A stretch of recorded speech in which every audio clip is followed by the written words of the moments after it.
एक विचार प्रधान कहानी है। इस कहानी के कहानीकार ईश्वर पेटलीकर हैं।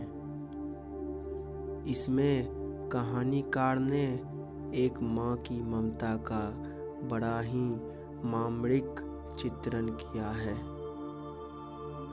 माँ के लिए बच्चा समान तथा प्रिय होता है, किंतु माँ का प्रेम उस बच्चे के प्रति अधिक होता है जो सबसे छोटा होता है।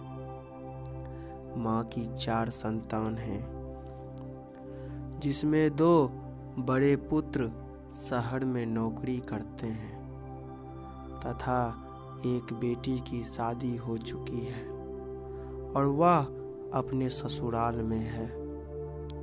छोटी बेटी मंगू पागल है। माँ मंगू को बहुत लाड प्यार करती है। उसकी सेवा देखरेख सब माँ ही करती है। उसकी सेवा देखकर लोग दंग रह जाते हैं। जितना ध्यान माँ मंगू की रखती है, अपने दोनों कमाऊ बेटे और शादीशुदा बेटी का भी नहीं रखती।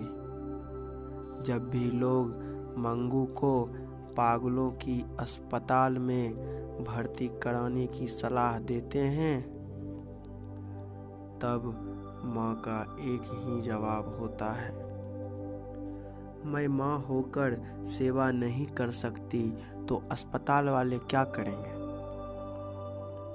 मंगू जन्म से ही पागल और गूंगी थी। जिस तरह मंगू को पालती पोसती सेवा करती, उसे देखकर सभी माँ की प्रशंसा करते थे। माँ के जब भी दोनों पुत्र व बहुएं शहर से गांव आते थे, तो बहुएं एवं शादीशुदा बेटी दोनों मंगू पर ताना कसती और कहती, माँ का झूठा लाड प्यार ही इसे और पागल बना दिया है। आदत डालती तो नित कर्म का तो ख्याल रखती। डांट से तो पशु भी सीख लेते हैं। शादीशुदा बेटी भी ऐसा ही बात सुनाती थी। पुत्र माँ के भाव को समझते थे, इसलिए वे कुछ नहीं कहते थे। इसी बीच मंगू के गांव की ही एक पागल लड़की कुसुम अस्पताल गई और दूसरे ही महीने ठीक होकर आ गई। गांव आई तो सभी लोग देखने दौड़े। अब लोग कहने लगे, माँ जी एक बार अस्पताल में मंगू को भर्ती करा के तो देखें, जरूर ठीक हो जाएगी। इस बार माँ ने मना नहीं किया। बड़े बेटे को चिट्ठी भेजवाई, लेकिन माँ की रात की नींद छिन गई। वह पूरी रात बेचैन रही। सोच रही थी कैसे रहेगी मंगू अस्पताल में। चिट्ठी पाकर बड़ा बेटा आ गया। मजिस्ट्रेट से जरूरी कागज तैयार करवाया। माँ को लगा कि बेटा भी मंगू से छुटकारा पाना चाहता है, जो जल्दी जल्दी करवा रहा है। आखिर अब जाने का दिन आ गया। उस रात माँ को एक पल भी नींद नहीं आई। जब मंगू को लेकर घर से निकली तो लगा जैसे पूरे ब्रह्मांड का बोझ उस पर आ गया हो। बेटे का दिल भी भर आया। माँ भारी कदमों से मंगू को अस्पताल लेकर पहुंची। अस्पताल में मुलाकात का समय था। लोग अपने अपने मरीजों से मिल रहे थे। एक पागल के साथ उसकी बीवी बच्चों की बात कर रही थी। एक पगली तो अपने पति से लिपट गई, बोली, ये भूतनियाँ मुझे अच्छे कपड़े नहीं देती।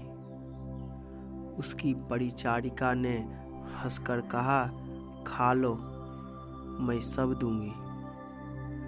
माँ को विश्वास हो गया कि ये लोग दयालु हैं। डॉक्टर आ गई। मंगू का कागज देखा। बेटे ने कहा, मेरी मंगू का ख्याल रखिएगा। मेट्रन ने कहा, आपको चिंता करने की जरूरत नहीं। तभी बीच में ही माँ ने कहा, बहन, यह एकदम पागल है, कोई न खिलाए तो खाती भी नहीं, नित्य कर्म भी खुद से नहीं करती, रोशनी में इसे नींद नहीं आती। कहते कहते माँ रो पड़ी। सभी लोग उसकी रुलाई से संजीदा हो गए। मेट्रेन ने कहा, धीरज रखें, यह भी कुसुम की तरह ठीक हो जाएगी। यहाँ 4-5 बार बिछावन की जांच होती है। जो नहीं सोते उन्हें दवा देकर सुलाया जाता है। जो खुद नहीं खाते उन्हें मुंह में खिलाया जाता है। माँ ने बहुत सारी बातें बताई। माँ की बोली के आगे मेट्रन भी चुप हो गई। आंखें नीचे किए बोली, मंगू को छोड़ माँ बेटे दोनों जब बाहर आए तो दोनों के चेहरे पर शोक के बादल थे। रास्ते भर माँ रोती रही। रात भर माँ के मन में एक ही बात गूंज रही थी, मंगू क्या कर रही होगी। इतनी ठंड में किसी ने उसे कुछ ओढ़ाया होगा या नहीं। मंगू के बिना माँ को आज बिछावन सूना लग रहा था। बाहर बेटे को भी नींद नहीं आ रही थी। जब सुबह हुई तो एक चीख सुनाई पड़ी, दौड़ो रे दौड़ो, मेरी मंगू को मार डाला। बेटा चारपाई से उछल पड़ा।